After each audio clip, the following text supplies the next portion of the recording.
Bismillahirrahmanirrahim.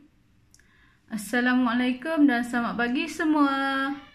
Selamat bertemu kembali pada tahun 2021. Cikgu doakan agar kita semua terlindung daripada perkara bahaya.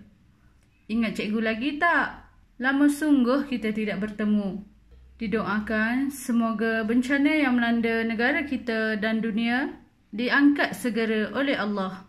Pada pagi ini, kita akan menggunakan buku teks Bahasa Melayu tahun 4.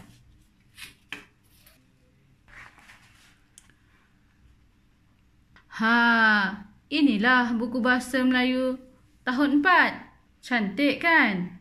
Sebelum ke unit pertama, mari kita berkenalan dengan watak-watak yang terdapat di dalam buku teks dan yang akan kita gunakan sepanjang tahun ini.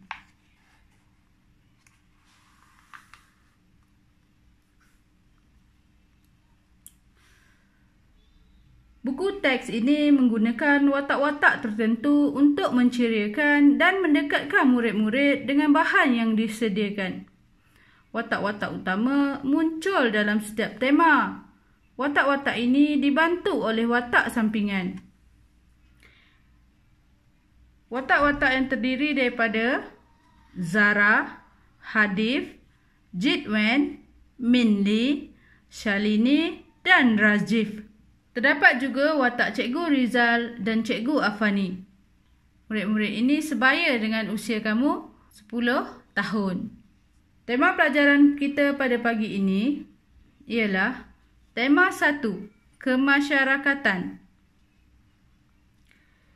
Di dalam halaman 1, terdapat 3 gambar yang menunjukkan aktiviti bermasyarakat. Gambar pertama, aktiviti gotong royong yang dilakukan di kebun komuniti di kawasan perumahan. Gambar kedua,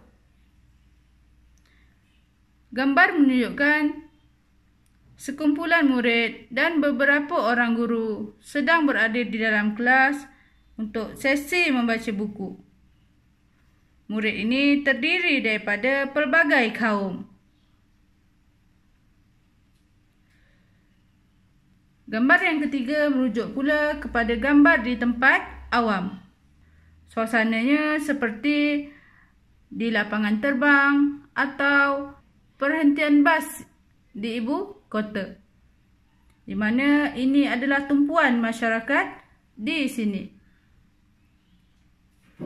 Kita teruskan lagi dengan unit pertama.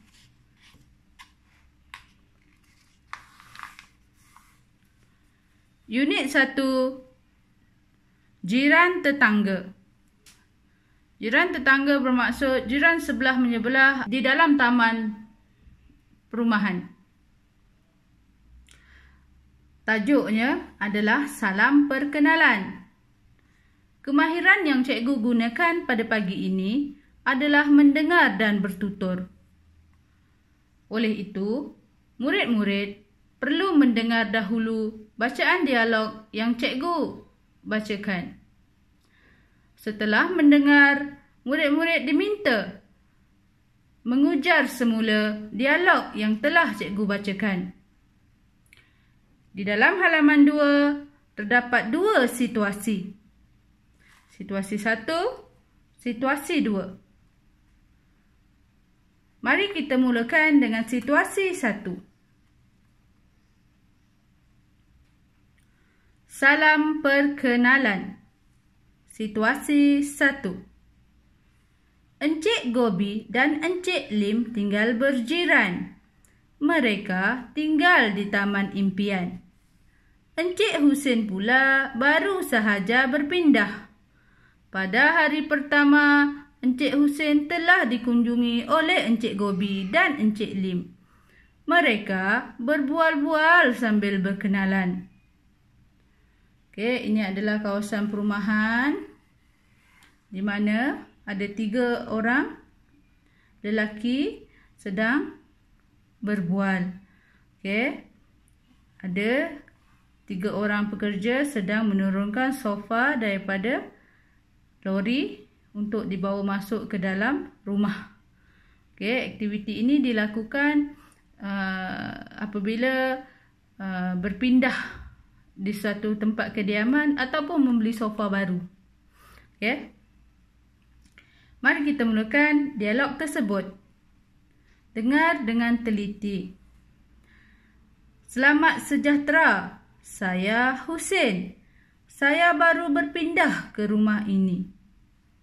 Okey, ini adalah Encik Husin. Okey. Tengok yang kedua, dialog kedua. Selamat sejahtera.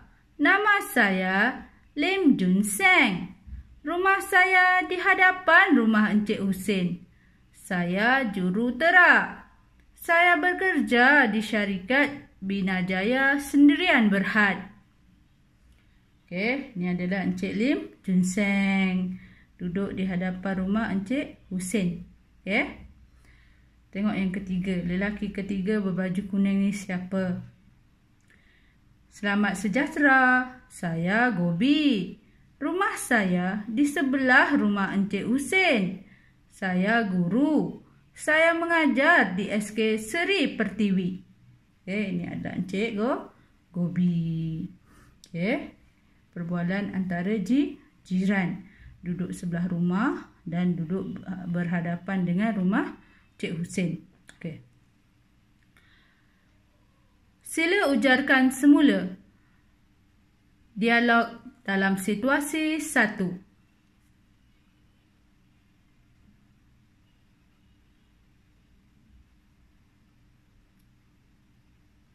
Tahniah, ujaran yang kamu berikan.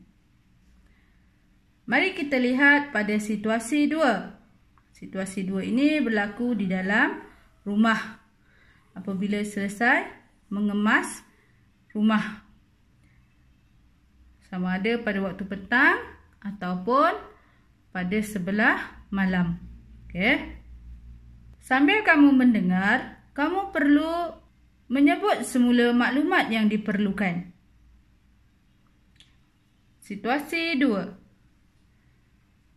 Adakah Hadif kenal jiran di sebelah rumah kita ini? Encik Husin menyoal Hadif anak lelaki beliau. Okey. Tengok Hadif jawab apa. Ya, saya kenal ayah beliau. Okey, tempat kosong yang perlu kamu isikan. Okey. Apabila kamu dah isi nanti ada latihan di sini. Ya.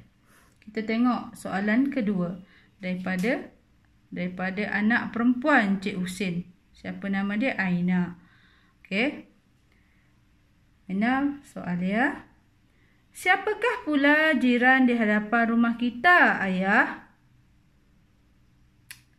Ada satu lagi tempat kosong untuk Encik Husin jawab. Okey. Bagaimana hendak menjawab? Ada maklumat yang diperlukan di bahagian atas. Tugasan kamu pada hari ini, kamu dikehendaki melengkapkan dialog, kemudian merakam ujaran dialog tersebut dalam situasi 2 dan menghantarnya secara peribadi menggunakan aplikasi WhatsApp kepada saya. Dialog tersebut juga perlu kamu tulis di dalam buku pemahaman berdasarkan contoh yang saya lampirkan. Sebarang persoalan yang kamu hendak ajukan, boleh bertanya kepada saya secara peribadi pada bila-bila masa. Sekian dahulu pada hari ini. Semoga kita berjumpa lagi pada minggu hadapan. Cikgu doakan anak-anak murid cikgu semua berada dalam keadaan yang baik dan selesa di rumah. Kita jaga kita mesti menang. Assalamualaikum warahmatullahi wabarakatuh.